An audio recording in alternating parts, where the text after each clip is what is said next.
ಸೌಂದರ್ಯ ಲಹರಿಯ 30ನೇ ಶ್ಲೋಕದ ಅರ್ಥವನ್ನ ತಿಳಿಸ್ಕೊಡೋ ಸಮಯ ಅಲ್ವೇ? ಖಂಡಿತ. ನೋಡಿ, ಸೌಂದರ್ಯ ಲಹರಿಯಲ್ಲಿ ಶಂಕರಾಚಾರ್ಯರು ವಿಶೇಷವಾಗಿರ್ತಕ್ಕಂಥ ವಿಚಾರ, ಲಕ್ಷಣವಾಗಿ ಯೌವನವನ್ನು ಹೊತ್ತಿರತಕ್ಕಂಥವರು ಶಂಕರಾಚಾರ್ಯರು. 32 ವಯಸ್ಸಿಗೆ ವಿಶೇಷವಾಗಿ ನಾವು ಕೈಲಾಸವನ್ನ ಮಾರ್ಗವನ್ನು ಸೇರಿಬಿಟ್ವಿ ಅಂತ ಹೇಳಿ ಅವರು ಕೇದಾರನಾಥ್ಗೆ ಬದ್ರಿನಾಥ ನಾರಾಯಣ ಪ್ರತಿಷ್ಠಾಪನೆ ನಂತರ ಹಿಮದಲ್ಲೇ ಸೇರಿಬಿಡ್ತಾರೆ.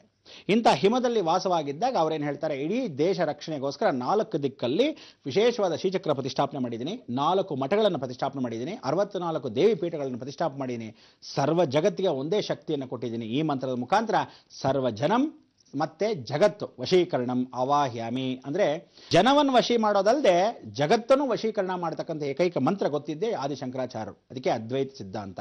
ಆಕಾಶ ಭೂಮಿ ಎರಡು ಒಂದಾಗ್ಬಿಟ್ರೆ ಇಡೀ ಜಗತ್ ನಮ್ದು. ಅದಕ್ಕೋಸ್ಕರ ಇಡೀ ಜಗತ್ತಿಗೆ ಜ್ಞಾನ ಚಿನ್ಮುದ್ರೆಯನ್ನೇ ಕೂತಿರ್ತಕ್ಕಂಥ ಆದಿಶಂಕರಾಚಾರ್ಯರು ಚಿನ್ಮಯ ಸ್ವರೂಪ. ಚಿನ್ಮಯ ಸ್ವರೂಪದಲ್ಲಿ ಅವ್ರೇನು ಹೇಳ್ತಾರೆ, ಚಿದಂಬರ ಶ್ರೀಚಕ್ರ ಅಂತ ಕರೀತಾರೆ. ಈ ಚಿದಂಬರ ಶ್ರೀಚಕ್ರವನ್ನ ಭಾರತದ ಕಿರೀಟದ ಮೇಲೆ ಅಂದ್ರೆ ಮೇಲರ ಶಿಖರದ ಮೇಲೆ ಆ ಪ್ರತಿಷ್ಠಾಪನೆ ಚಿದಂಬರ ಶ್ರೀಚಕ್ರವನ್ನು ಮಾಡ್ತಾರೆ. ಸರ್ವ ಜನ ಅಲ್ಲದೆ ಸರ್ವ ವರ್ಷ ಅನುಗ್ರಹ, ಯಾವತ್ತೂ ಎಂದೆಂದಿಗೂ ಸಾಯೋದ್ರೊಳಗೂ ಪ್ರತಿಯೊಬ್ಬ ಮನುಷ್ಯನೂ ಜೀವಂತವಾಗಿರೋವರೆಗೂ, ಭಾರತ ದೇಶ ಇರೋವರೆಗೂ, ಆಚಂದ್ರಾರ್ಕವಾಗಿ ಸೂರ್ಯಚ ಇರೋವರೆಗೂ ಇದನ್ನು ರಕ್ಷಣೆ ಆಗ್ತಾ ಇರಲಿ, ತನಗೆ ತಾನಾಗೆ ರಕ್ಷಣೆ ಆಗಲಿ ಅಂತ ಮಾಡ್ತಿದ್ರು. ಎಷ್ಟೋ ಜನ ರಾಜಕೀಯ ಕುತಂತ್ರದವ್ರು ದರಿದ್ರದವ್ರು ಏನು ಮಾಡಿದ್ರು, 8 ವಿಧವಾದ ಪಾದರಸದ ಲಿಂಗಗಳು, 8 ವಿಧವಾದ ಮರ್ಗದ ಲಿಂಗ ಅಂದರೆ ಪಚ್ಚೆ ಲಿಂಗಗಳನ್ನು ಇವತ್ತಿನ ದಿವಸ ಎಲ್ಲ ರಕ್ಷಣೆ ಮಾಡ್ತಾ ಇದ್ದ 4 ಪೀಠಗಳಲ್ಲಿ, ಅದಲ್ಲದೆ ತಮಿಳುನಾಡು ಭಾಗದಲ್ಲಿ, ದಕ್ಷಿಣ ಭಾಗದಲ್ಲಿ ಮತ್ತು ಉತ್ತರ ಭಾಗದಲ್ಲಿ ಎಲ್ಲ ಪ್ರತಿಷ್ಠಾಪನೆ ಮಾಡಿದರೆ ರಾಜಕೀಯ ಕುತಂತ್ರದವ್ರು ಏನು ಮಾಡಿದ್ರು, ವಿದೇಶಕ್ಕೆ ಮಾರ್ಬಿಟ್ರು ನಮ್ಮ ಈಶ್ವರನ ಲಿಂಗಗಳನ್ನು. ಅದಕ್ಕೆ 4 ಪಾದರಸ ಲಿಂಗವನ್ನು ಇಷ್ಟಿಷ್ಟು ದೊಡ್ಡದು, ಒಂದೊಂದು 3 ಅಡಿ 4 ವಿಶೇಷವಾಗಿರ್ತಕ್ಕಂಥ ಪಾದರಸದ ಲಿಂಗ, 3 ವಿಭಿನ್ನವಾಗಿರ್ತಕ್ಕಂಥದ್ದು ಪಚ್ಚಲಿಂಗಗಳು ಅಂದರೆ ಮರ್ಗದ ಲಿಂಗ ಅಂತ ಕರಿತೀವಿ. ಒಂದೊಂದು ಹಬ್ಬ ಅಂದ್ರೆ ಇವತ್ತೇನು ಬೆಳೆ ಎಷ್ಟು ಬಾಳುತ್ತೋ ಲೆಕ್ಕವೇ ಹಿಡ್ದಾಗಷ್ಟು, ಎಷ್ಟೋ ಕೋಟಿ, ಎಷ್ಟೋ ಬಿಲಿಯನ್ ಟ್ರಿಲಿಯನ್ ಡಾಲರ್ಸ್ ಅಂತ ಹೇಳ್ಕೋಬೋದು. ಅಷ್ಟು ಲೆಕ್ಕಕ್ಕೆ ಸೌತ್ ಜರ್ಮನಿಗೆ, ವೆಸ್ಟ್ ಜರ್ಮನಿಗೆ, ಎಲ್ಲ ಅಮೇರಿಕಾಗೆ, ಸ್ವೀಡನ್ಗೆ, ಇಲ್ಲಿ ರಷ್ಯಾಗೆ ಎಲ್ಲ ಕಡೆ ಮಾರ್ಕೊಂಡ್ಬಿಟ್ಟಿದ್ದಾರೆ. ಅದರಲ್ಲೂ ಸರ್ಕಾರದಲ್ಲಿ ಕೆಲವರೊಬ್ಬ ಹೊಲಸಿರೋ ದರಿದ್ರದವರು ಇವರೆಲ್ಲ ಏನು ಅಂದರೆ ನಾಸ್ತಿಕರು. ಈ ನಾಸ್ತಿಕರನ್ನ ಹಾಳು ಮಾಡೋಕ್ಕೋಸ್ಕರ ನಾವು ಪಣ ನಿಂತು ವಿಶೇಷವಾಗಿ ಆಸ್ತಿಕ ಮಹಾಶ್ರಯರಾಗಿರ್ತಕ್ಕಂಥವ್ರು ಎಷ್ಟೋ ಜನ ರಾಜಕೀಯ ಇರ್ಬೋದು, ಆದರೆ ಯಾರೋ ಕುತಂತ್ರ ಮಾಡದೇ ಇರತಕ್ಕಂಥವ್ರು ಬಹಳ ಕಮ್ಮಿ ಜನ. ಎಷ್ಟೋ ಜನ ನಿಜವಾಗ್ಲೂ ಕುತಂತ್ರಕ್ಕೋಸ್ಕರನೇ ಹುಟ್ಟಿದ್ದಾರೆ ಅಂದರೆ ರಾಕ್ಷಸ ಗುಣಗಳು. ಇಂಥವ್ರನ್ನ ಹಾಳು ಮಾಡೋಣ, ಸರ್ವನಾಶವಾಗಲಿ ಅಂತ ನಾವು ಧರ್ಮ ಮಾರ್ಗದಲ್ಲಿ ಇಂಥ ವಿಶೇಷವಾಗಿ ಇಂಥ ಮಂತ್ರಗಳು ಉಪದೇಶ ಮಾಡಿಕೊಂಡು ಸರ್ವ ಜನಾಕರ್ಷಣ ಅಲ್ಲ, ಭಾರತ ರಕ್ಷಣೆಗೋಸ್ಕರ ಎಂದಿಗೂ ನಿಂತಿರೋಣ ಅಂತ ಈ ಮುಖಾಂತರ ಧರ್ಮ ಮಾರ್ಗದಲ್ಲಿ ಹೇಳ್ತಕ್ಕಂಥ ಆ ಶಂಕರಾಚಾರ್ಯ ಭಾಗಿಸೋಣ. ಇದಕ್ಕೆ ಶಂಕರಾಚಾರ್ಯರ ಒಂದು ಮೂಲ ಮಂತ್ರಗಳಿದೆ. ಯಾವ ಮಠಾಧೀಶ್ವರರು, ಯಾವ ವಿಶೇಷವಾಗಿ ಯತಿಗಳಿಗೂ ಗೊತ್ತಿಲ್ಲದೆ ಇರತಕ್ಕಂಥ ಮೂಲ ರಹಸ್ಯದ ಮಂತ್ರ, ವಿಶೇಷವಾಗಿ ನನಗೊಬ್ಬನಿಗೆ ಇಡೀ ಜಗತ್ತಲ್ಲಿ ಋಷಿ ಮುನಿಗಳಿಗೆ ಗೊತ್ತಿರತಕ್ಕಂಥ ತಾಳೆಗೆರೆ ಸಮೇತ ನನಗೆ ಗೊತ್ತಿದೆ. ಅದನ್ನು ಈ ಒಂದು ರಾಜ್ಯದಲ್ಲಿ, ಯಾವುದೇ ಒಂದು ದೇಶದಲ್ಲಿ ನಮ್ಮ ಭಾರತ ದೇಶವನ್ನು ಹಾಳು ಮಾಡೋಕ್ಕೆ ವಿಶೇಷವಾಗಿದ್ದಾಗ ಅವ್ರನ್ನೇ ಸರ್ವರ ಮಾಡೋ ಆ ಮೂಲ ಮಂತ್ರವನ್ನು ನಾನೇ ಪಣನೊತ್ತು ವಿಶೇಷವಾಗಿ ನಡೆಸಿ ಆ ಯಜ್ಞ ಕಾರ್ಯವನ್ನು ಮಾಡ್ತಕ್ಕಂಥ ಹವಿಸ್ಸಲ್ಲಿ ಹಾಕಿಬಿಟ್ಟಾಗ ಆಗೇನು ಮಾಡ್ತಾರೆ, ಬಾಯ್ ಬಡ್ಕೋಬೇಕು. ಅದಕ್ಕೆ ರೇಡಾರ್ ಎನರ್ಜಿ ಆಂಜನೇಯ ಕೊಟ್ಟಿರತಕ್ಕಂಥ ಈ ಮೂಲ ಮಂತ್ರವನ್ನು ಇವತ್ತೂ ಚಿರಂಜೀವಿ ಆಂಜನೇಯ ಅದು ಕಾಪಾಡ್ಕೊತಾ ಇದ್ದಾನೆ. ಗುಹೆ ಮಧ್ಯದಲ್ಲಿ ಇವತ್ತಿಗೂ ಇದೆ, ಕೆಲವರಿಗೆ ಮಾತ್ರ ಗೋಚರ. ಅದರಲ್ಲಿ ಏಕೈಕವಾಗಿ ನನಗೂ ಆ ಸ್ಥಳಕ್ಕೆ ಹೋಗೋಕ್ಕೆ ಅವಕಾಶವನ್ನು ಎಷ್ಟೋ ಶಕ್ತಿ ಮುಖಾಂತರ ಕೊಟ್ಟಿರ್ತಕ್ಕಂಥ ಈ ಒಂದು ರಹಸ್ಯ ಮಂತ್ರನ ನಿಮಗೆ ತಿಳಿಸ್ಕೊಡ್ತೀನಿ. ಅದು ಮುಂದಿನ ದಿನಗಳಲ್ಲಿ ಹೇಳ್ಕೊಡ್ತಕ್ಕಂಥ ಅವಕಾಶಕ್ಕೆ ಮೊದಲು ದೇಶದಲ್ಲಿ ವಿದೇಶದಲ್ಲಿ ಭಾರತ ದೇಶನ ಹಾಳು ಮಾಡ್ತಕ್ಕಂಥವ್ರನ್ನ ಹಾಳು ಮಾಡೋಕ್ಕೆ ನಾವು ನಿಂತ್ಕೊಳ್ಳೋಣ. ಯಾಕಂದರೆ ನಮ್ಮನ್ನು ಹಾಳು ಮಾಡೋಕ್ಕೆ ನಾವು ಶತ್ರುಗಳನ್ನ ನಿಂತ್ಕೋಬೇಕು. ಇದೇ ಧರ್ಮ ಮಾರ್ಗ. ಧರ್ಮ ವರ್ತಿ ರಕ್ಷಿತ ಅಂತ ಶಂಕರಾಚಾರ್ಯನ ಸ್ವಾಗತಿಸ್ಬಿಡೋಣ, ತದನಂತರ ಮಂತ್ರ ಹೋಗೋಣ. ಬನ್ನಿ ವೀಕ್ಷಕರೇ.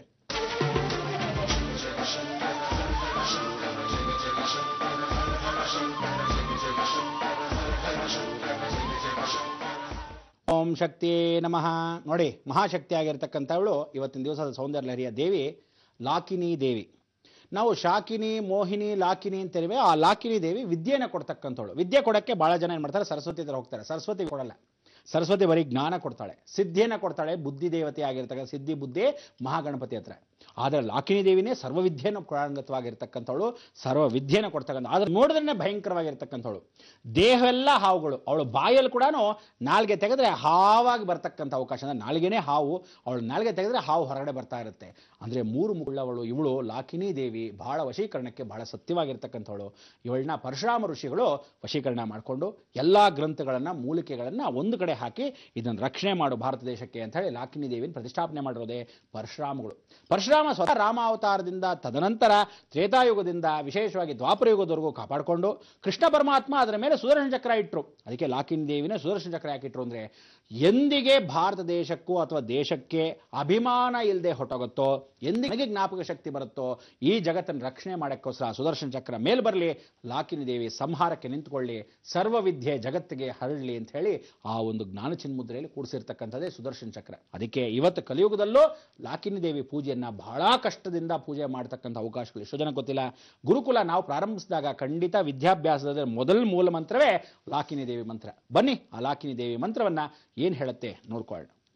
ಚತುಷ್ಷಷ್ಟ್ಯಾರ್ದ್ರೈಃ ಸಕಲಮತಿ ಸಂಧಾಯ ಭುವನಂ ಸ್ಥಿತತ್ತತ್ಸಿದ್ಧಿ ಪ್ರಸವ ಪರತಂತ್ರೈಃ ಪಶುಪತಿಃ ಪುನತ್ವನ್ನಿರ್ಬಂಧಾದಖಿಲ ಪುರುಷಾರ್ಥೈಕ ಘಟನಾ ಸ್ವತಂತ್ರಂ ತೇ ತಂತ್ರಂ ಕ್ಷಿತಿತಲಂ ಅವಾತೀತರದಿದಂ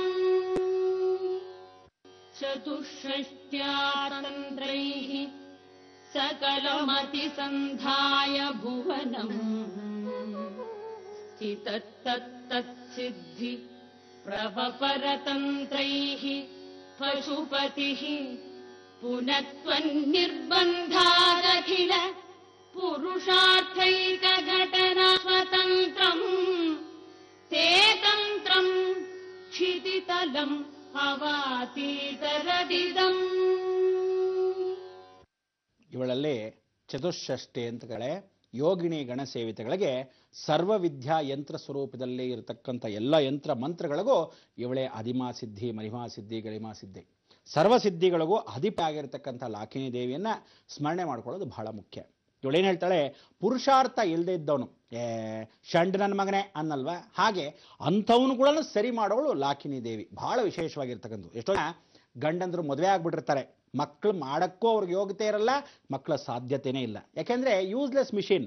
ಅದಕ್ಕೆ ಇಂಥವ್ರಿಗೆ ಪರಿವರ್ತನೆ ಮಾಡೋಕ್ಕೆ ಇವತ್ತು ಪ್ರತಿಯೊಬ್ಬ ಮನುಷ್ಯನಿಗೂ ಲಾಕಿನಿ ದೇವಿ ಬಹಳ ಮುಖ್ಯವಾಗಿರ್ತಕ್ಕಂಥವಳು.